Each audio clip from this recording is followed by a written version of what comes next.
Well, thank you very much indeed, Frank, for that opening in terms of process, as you said, on the one side and content on the other.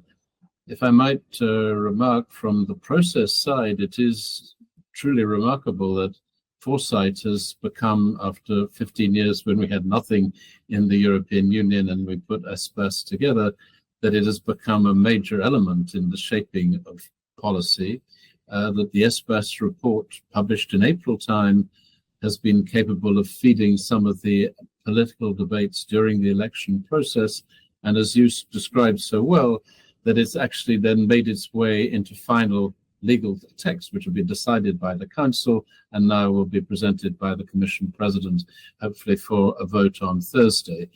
I think that I can't think of any other legislature in the world which has this kind of thorough process, and it may be that in the UK we should think of having some form of preparation of long-term thinking before one goes into manifestos which are hastily scribbled by whichever party in a back room somewhere, but doesn't involve this whole wide process that you have so clearly outlined this evening. On content, let me kick off the start from a point of view of questions, then of course I'll be taking questions as asked on the floor.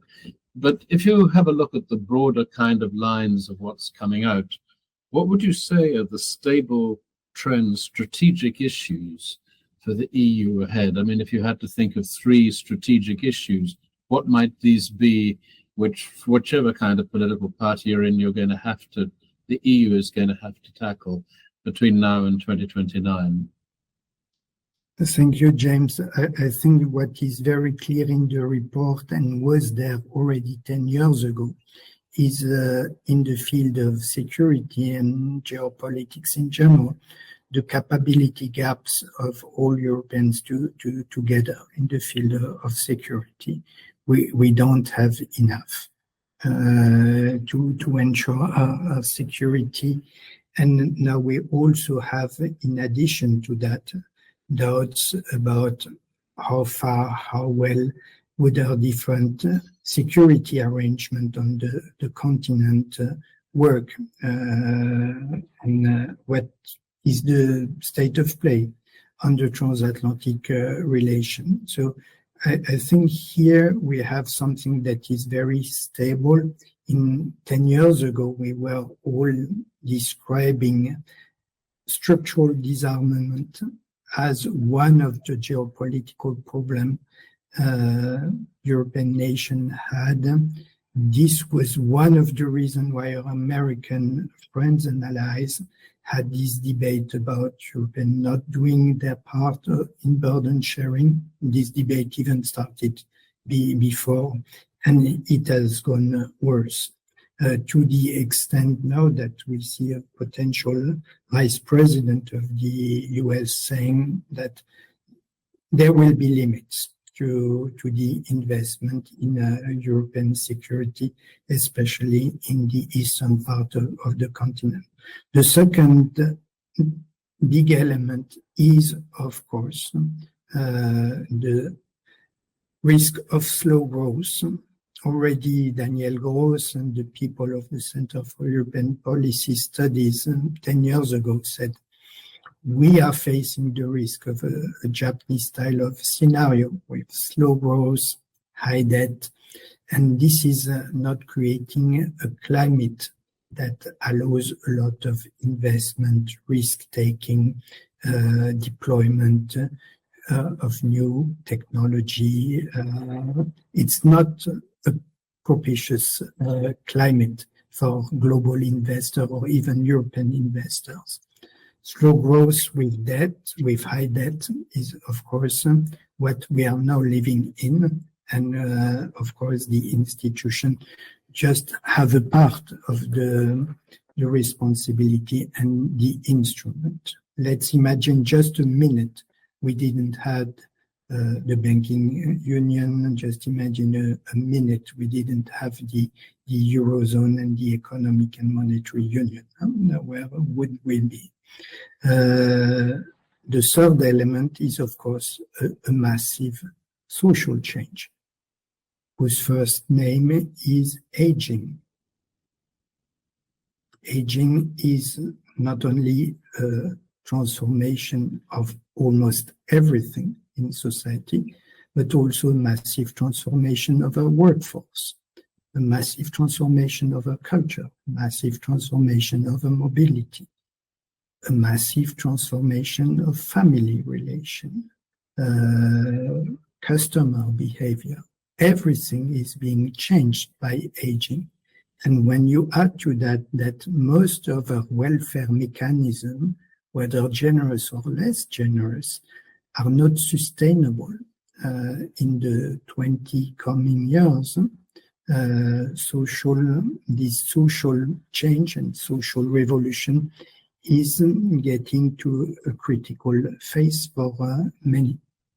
And to that, of course, is the technological change that is not proper to Europe, but that is a global phenomenon in which our investment gap is not giving us the best chance. So we have to see how we can use what we have, including our potential partnership with the US, to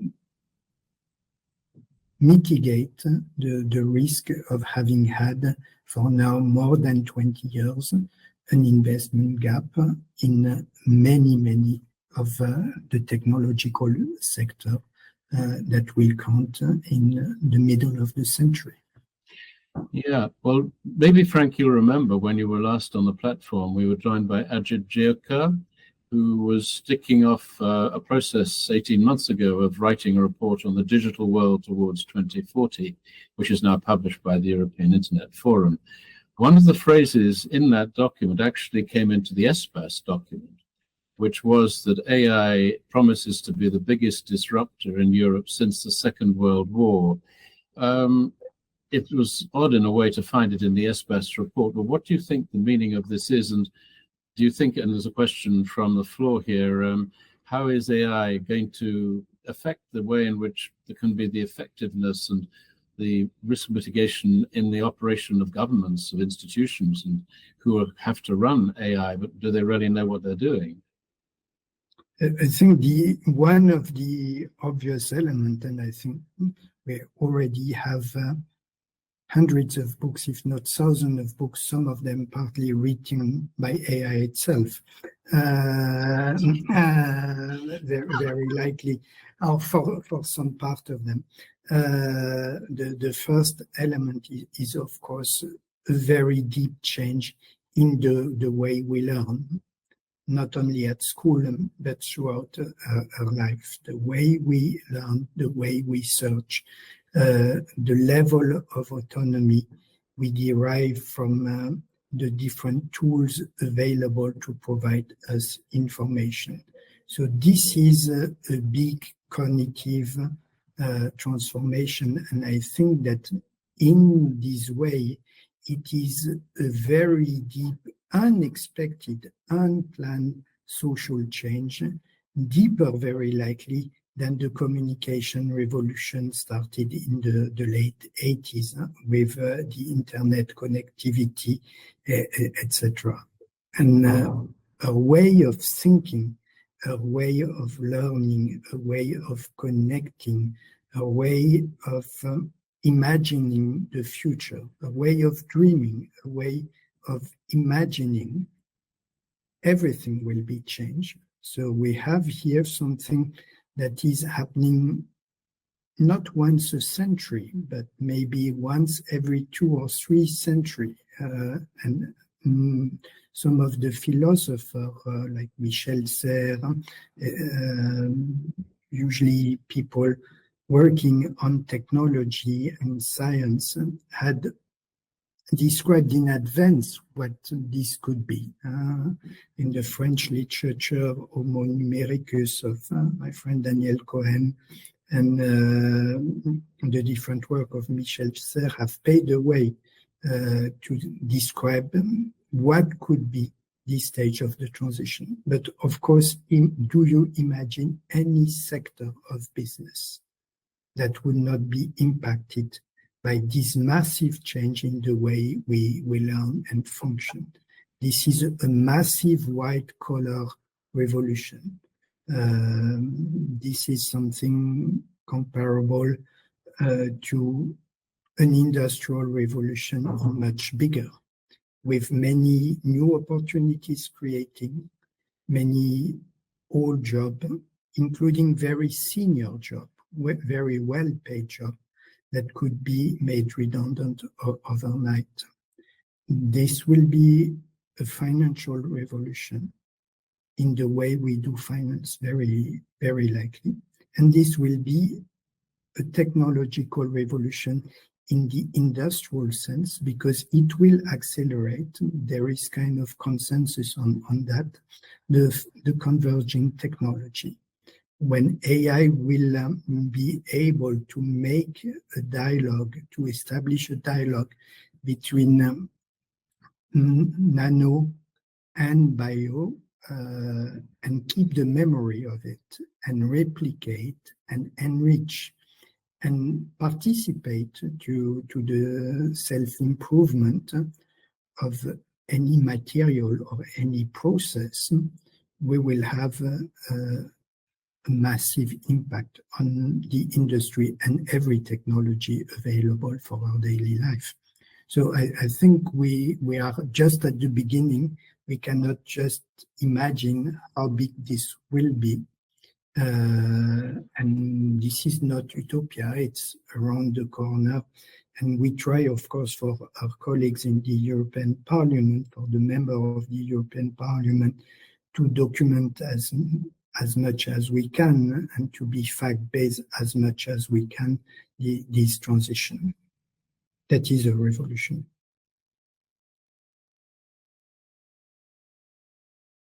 Unmute. Before leaving this program thing, a couple of questions now come in. I do want to take them quite quickly. We have heard that obviously the question of how integrated Ukraine will become in the European Union will be a major issue.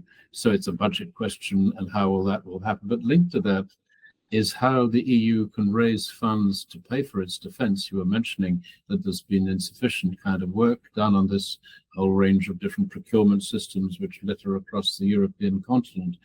How is von der Leyen, if she does get elected, is she going to make a priority there with a commissioner for defense and things like this, which have been rumored? Because, as you were saying, if we're living in an environment of slow growth and high debt, where does the money come from? There will be very likely an attempt, but a difficult one, at organizing better. We are spending a lot on duplication of equipment throughout Europe. Everyone wants to have a little bit of everything. And this is not a good way of spending money. We are also not playing in the field of defense the normal rules of the single market, which means that the scale game, the game of scaling, concentration gains are not really integrated in the price we pay. So we are paying much more than we should do as taxpayer for a defense that is too short in men and too short in equipment and too short in training. So there is an optimization work to organize better together that obviously will have to be done. It's not easy because there are many vested interests to keep the system more or less as it is. The second part will be very likely financing through increase debt, because this is now a habit. This would be the third time Commission is playing with would be playing the debt card to recreate growth, to solve a problem, to mitigate the consequence of immediate shortage of cash. And the Commission is now an actor in financial debt market, small one, but it is one. And so the debt option to certain limit is still available, and this will create an additional level of solidarity between the member states. But let's be clear, on the short budget, you know very well, we have, James, there will not be a possibility to increase much on defense without cutting somewhere else. Well, that's of course the fear in the agricultural side that I'm picking up. There may well be a debate like that. Yeah. The traditional type of spending will be reassessed, and this is an explicit request of the 27 for the next multi-annual framework. We also will have to have an additional spending we didn't have in the past. This is starting now, which is to pay back the interest and then the capital of the debt we have now. This was not a problem in the past. Now we have this problem, and this will come as a sharp problem in 2027 if we don't find additional resources for the Union, so-called la ressource propre, new immediate revenue for the European Union. We are in a paradox that we still have more or less the improved budget of the time 20 years ago, while, of course, the expectation on the European Union have nothing to do with the expectation we had 20 years ago. So there is an adjustment. It will be difficult, but it will have to be made. Well, linked to that, and coming to a question here, where we have put up, and you kindly drew attention to the Letter report on completing the single market, and the Draghi report dealing with competitiveness, which presumably is also about better infrastructure. The question is, a clear paradigm shift is emerging strongly worldwide in favor of an active industrial policy. Is that also the way for the European Union? I think that it has started for a while already with this wish to have in the European Union industrial and research champions. The support that was given despite all the rules on state aid to some of those major companies. So there are elements of industrial policy. The whole defense industry in Europe is based on a de facto industrial policy by member states, kind of mutualized at European level. At least there is attempt to mutualize it at European level to establish cooperation between big armament company in Germany, France, and other countries. So we have element of an industrial policy. It is far from being integrated. It's varied among sector, but we have, of course, to balance this wish to have European champion with the need to keep a very competitive, agile market. So competitiveness is just brought by competition. So one should not go too far in the direction of building a European giant at the expense of the good rule of a free market and fair competition. And here the Commission will really be a place to balance out the pro and cons. It was very pro-competition in the past. Now it has integrated this dimension of industrial policy for more than 20 years. So it is one of the places where the balance between the two will be made.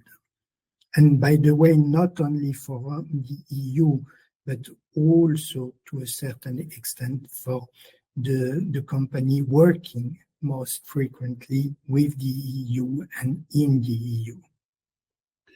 Yeah, well, of course, all this is a very interesting debate for us to have, particularly as we look from the UK side and into the continent as it takes shape for the next 5 years, as you've so clearly described. There's a question here about what is the mood in the EU when it comes to the re-engagement with the United Kingdom, and how would they like to see this relationship progress? As we know, on Thursday, not far from here in Oxfordshire, the European Political Community will be meeting at Blenheim Palace under the chairmanship of our Prime Minister, Keir Starmer. What kind of things do you think are likely to be on the table, and how is the progress likely to be made within the next 5-year period? I think, James, it's a very good question on if security and defense is priority number one. Of course, cooperation with the UK and cooperation with our transatlantic ally will be very high on the agenda too. And this, whatever the status of Britain is compared to the EU, all EU member states will be eager to join force with the UK, because so many security interests are just the same. And the more you have security on the top, the easier it becomes. The second is that so far, of course, we lack studies, detailed studies, especially on the European side. Our current arrangement are not working so bad. We didn't have a complete collapse of trade. We don't have mutual exclusive format or rules that make it impossible to continue industrial cooperation or to have British product in European value chain, or the opposite.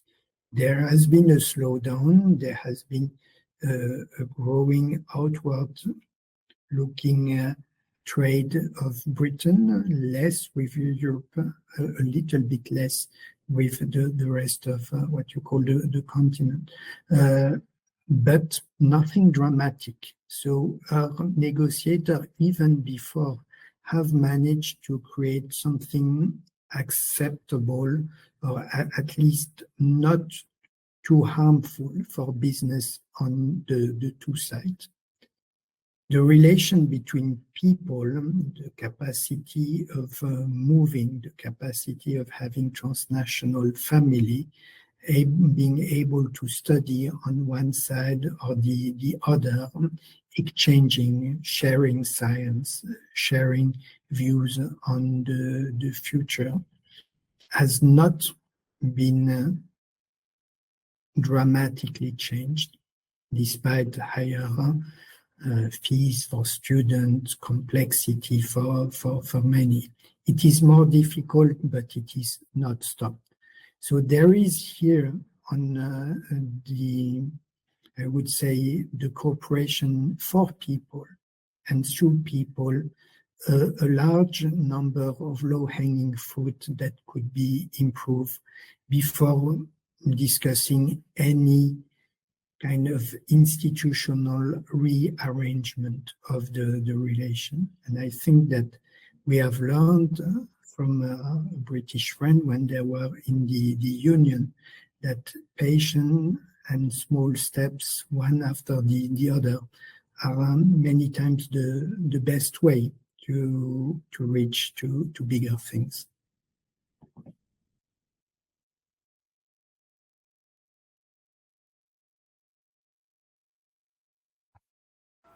Prolongation of that particular philosophy of small steps would be question once the meeting is finished on Thursday and we get into next week. What kind of government is now emerging in France with whom the British government can speak and maybe try to find some way to have a broader approach to the question of the small boats, which was something of huge importance to the previous government? Very difficult to immediately reply, but clearly what was expressed through the vote, and the president is in his choice for a prime minister able to build a majority, will have to take this element into account, is a choice for moderation, for rational politics. The French mobilized themselves. They even voted for the people they didn't like in order to escape a kind of nationalist policy. Of course, we have a large number of people that would have liked this adventure, but the majority has rejected this adventure.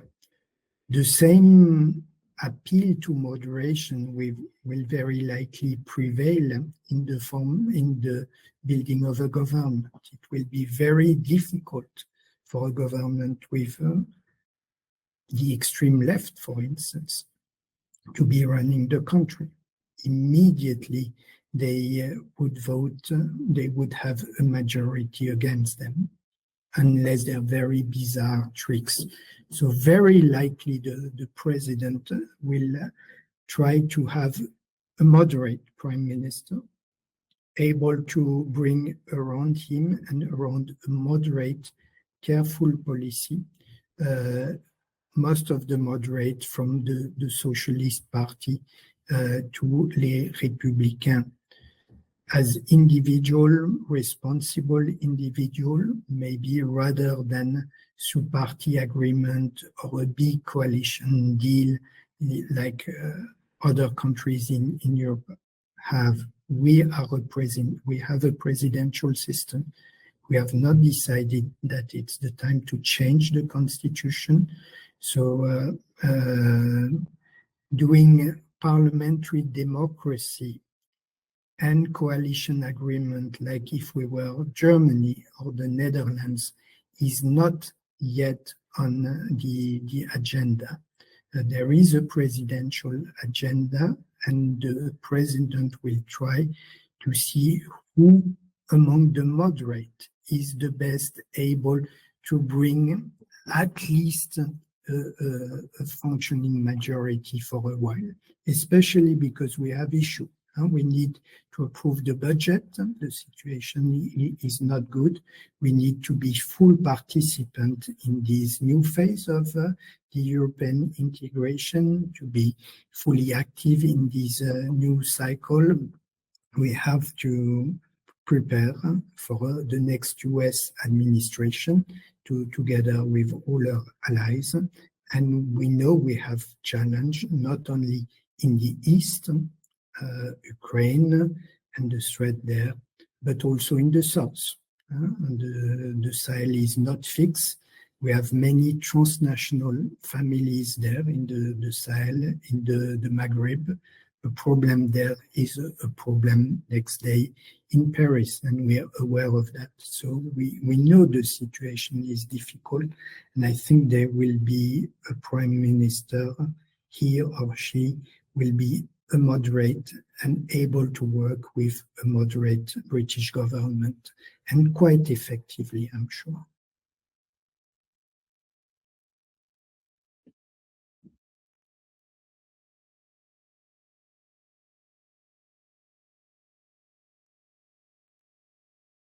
So bringing to the last question, which comes from the floor, is about how this context of a bilateral relationship, which we're describing as you are thinking about how a French government is going to relate to what was seen here on the first round voting as a huge populist uprising, and that the populism was sweeping across the whole of the continent, which wasn't exactly accurate. But when you then come now to the European Parliament, where you are tonight in Strasbourg, and where we see the number of political groups which have now been agreed, as you were doing the preparations last week in the administration, that you have not one, but two, but three far-right groups.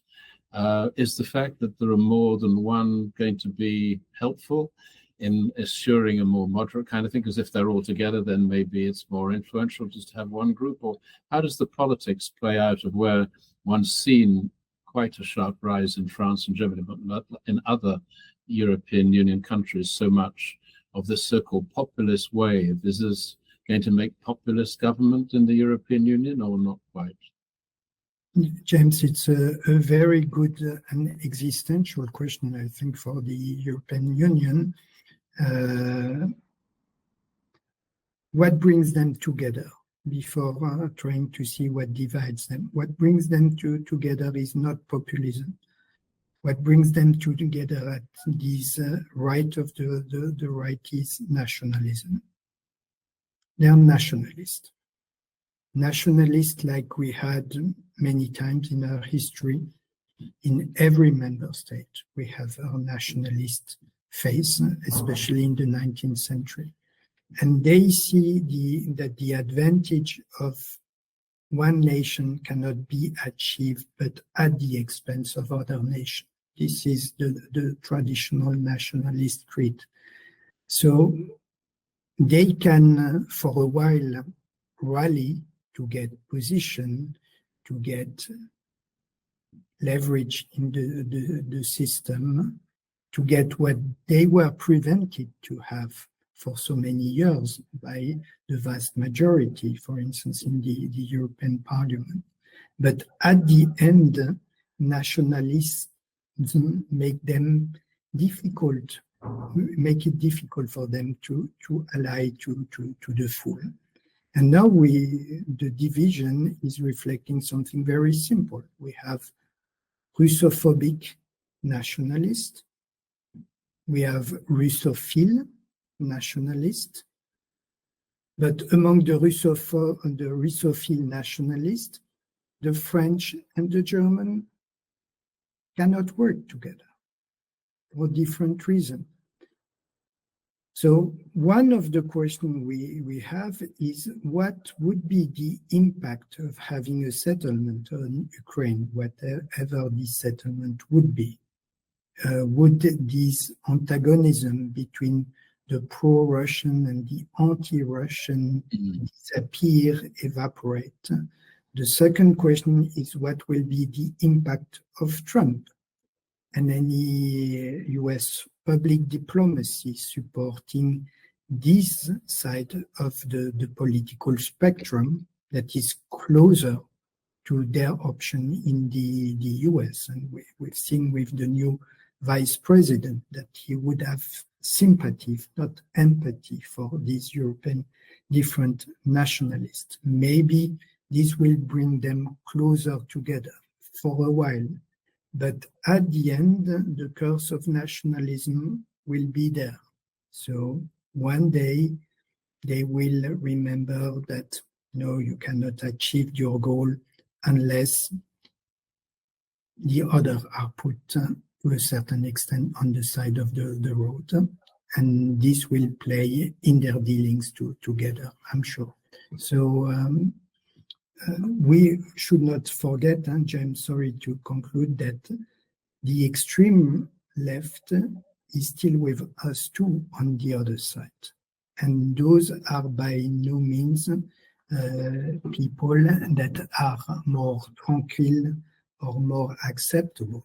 Some of them have had relation with terrorism in different member states. Not all of them, but some of them have had a violent past. So we should not have just our lenses on one side of the political spectrum. We also have problems on the other side, especially with the support that some on the extreme left are given to political Islam or radical Islam options in a few countries. Well, now we must bring our conversation to a close. But Franck, thank you so very much indeed for being with us tonight. It's a historic week as we started off in Strasbourg. We hope that all will go according to what a majority would hope will happen on Thursday. But I would like to thank you on behalf of all of us in the Ideas Network for having been with us tonight to show us the process, the content, the ideas, and what we're likely to expect over the next 5 years. And this will be a great record to be able to go back to see just how right we were to focus on some issues rather than others in maybe 3 or 4 or 5 years' time. But in the meanwhile, just one last comment. We have our next meeting on the 11th of September, we're looking at the strategic lookings for, no, we're not, EU and UK's perspectives to 2030 with David McAllister and with James Rogers from the Council on Geostrategy. So we'll be able to have a greater look at some of these more geopolitical questions, which we haven't been able to look at tonight. So thank you all very much for participating. Thank you also very much. Did you want a last word, Frank? Yes, just a last word, because maybe this is the meaning of our whole meeting tonight in this small group of friends. It's less drama than the election in the UK. It's less fun than the European Championship. But please continue to follow what is happening here in Strasbourg, in Brussels, because it looks exotic. It's difficult to understand, but it may be our common future, and I mean common, in the decade or the generation to come. So what is happening here remains important for all of us. On that note, thank you so much, Frank. We'll be seeing you shortly, and we hope you'll have a great summer. Thank you very much indeed.